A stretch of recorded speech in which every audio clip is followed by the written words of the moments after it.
when we talk about these social constraints and allowing ourselves to be free from them, when we think about practical tips that could be helpful to get people out of these social constraints holding them back.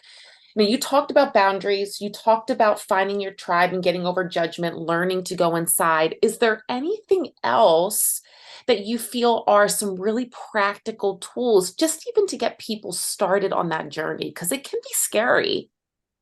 Yeah, there's two main social constructs that undermine us incredibly and keep us in the war consciousness. The first construct that we're up against all the time, that's good, that I mean I get a little upset about it sometimes, is what I call the happiness formula lie. And it's, once I get the right job and I get this money, and then I buy this car, and then I get my kids into that school, and then we move to this better neighborhood, and then I get my kitchen redone, and then, and once I get, I get this new makeover, or I lose 10 pounds, then I'll be happy. It's this incredible, ridiculous lie about that is based on this if-then formula, which in itself is war conscious, just so you know, and it'll never ever happen. It's a lie.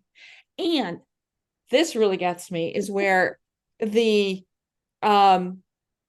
marketing and the consumerism, especially in America, plug into that construct. They're constantly plugging into your own mind, trying to get you to do things that are not in your best interest, by using the happiness formula lie as a weapon against your personal development and your joy and your fulfillment and your calling and your journey on planet Earth.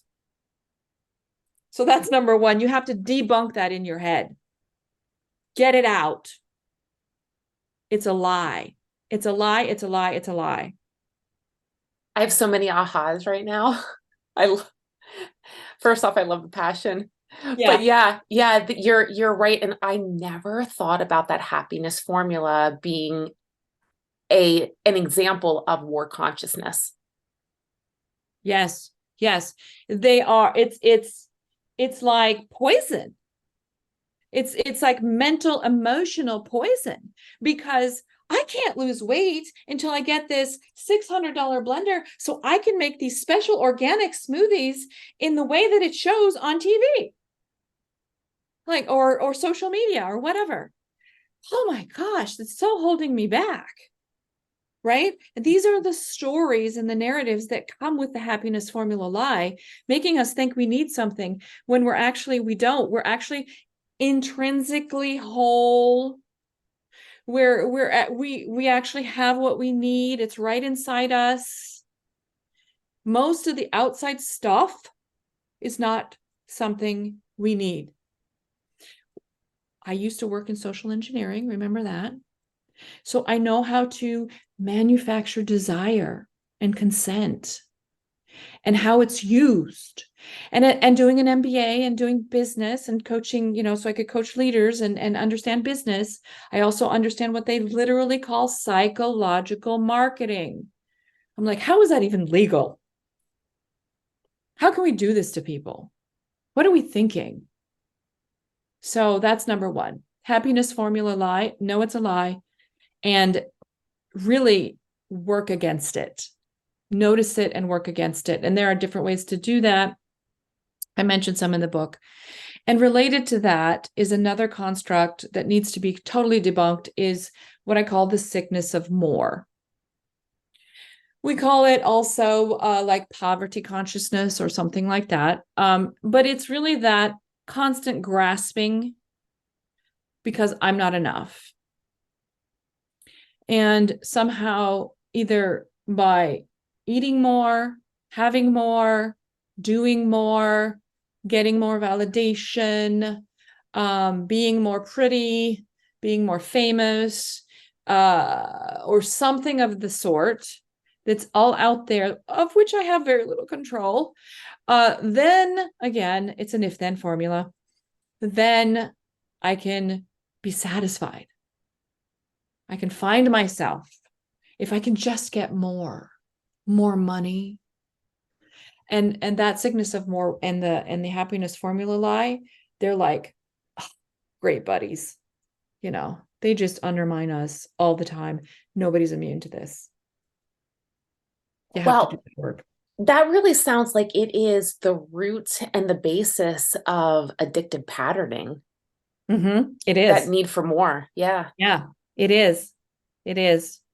And there's the mental emotional side of it.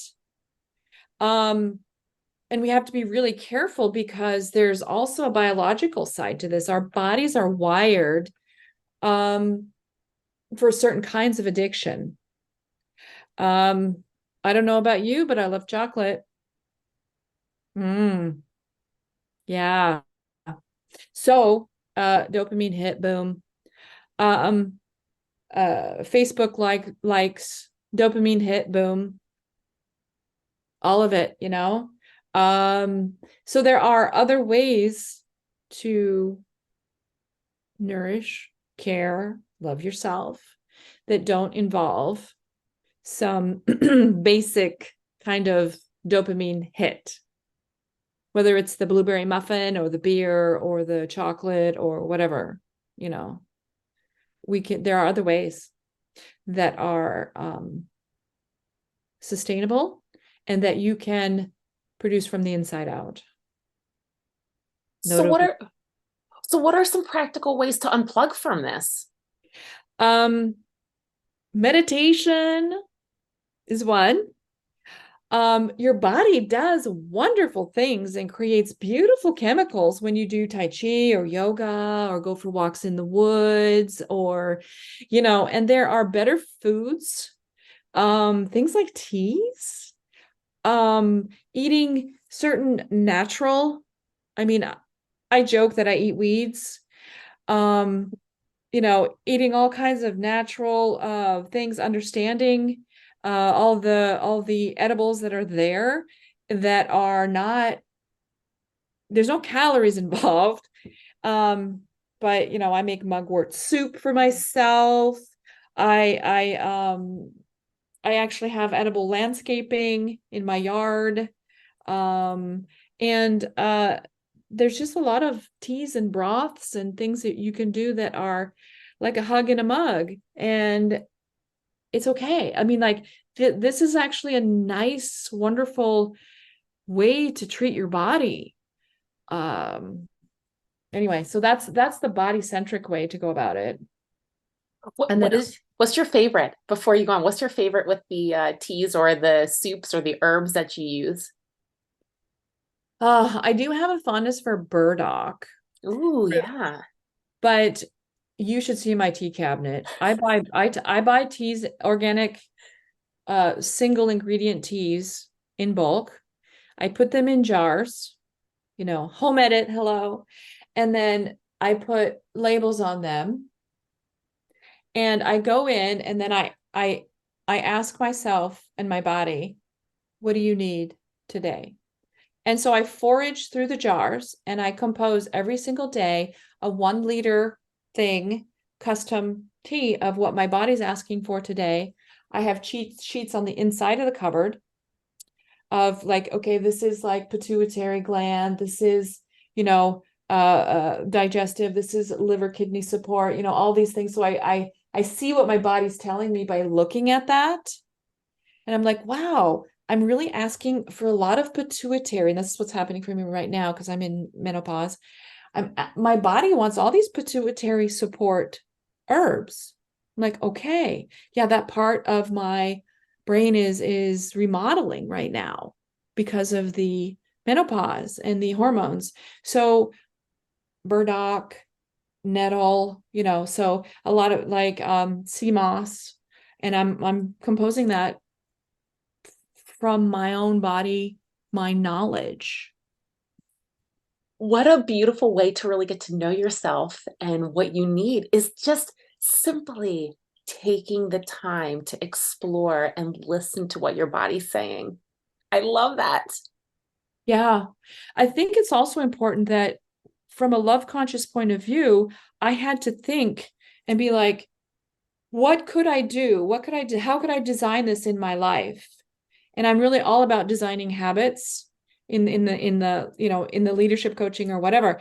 And you design the habit. So I was like, I knew that the teas that were pre-composed weren't quite what I wanted. So I said, okay, this is what you're gonna have to do. So I went through the slightly frictional process of learning about the different herbs and teas, and then lining them up in bottles, buying them in bulk, labeling them, clearing out a whole cupboard just for that, putting up the cheat sheets and the research onto that so that I could have that moment of joy every day for myself. So I just need to walk over to that. It's an asana. You walk over, I take the pose, I open the cupboard. What's here? And so that's one of my faves.